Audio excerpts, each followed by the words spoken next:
Hello everyone. So today I am going to answer question asked by one of our followers. So they have asked, so can the blighted ovum case के बाद after how many time conceive कर सकते हैं? So she has a blighted ovum and she is asking कि after how much time she can conceive. So first of all you have to understand what is blighted ovum.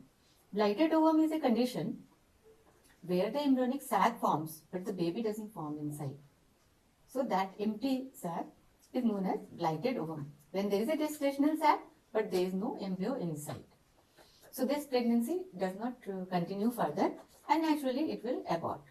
So once you have a blighted ovum, 20 to 30% of all blighted ovum are because of chromosomal errors.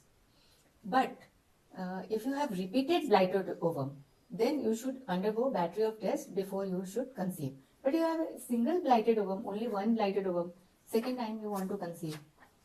So you should undergo certain tests, routine tests, if you have not undergone like the sugar, thyroid and all other necessary tests, routine test I will say, and then you should start taking folic acid 5 milligram at least for 3 months, and only after 3 months then you should try to conceive.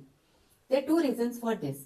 One, the folic acid deficiency will not happen because ideally the folic acid should be taken at least 3 months before you conceive. It needs to work for 3 months.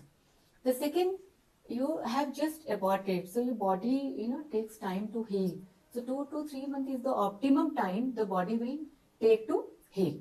So because of all these conditions, and it is always better to visit a doctor to do an ultrasound and all other necessary tests before you conceive again, because you are not ready for another abortion because of any other reason. So get tested and be ready.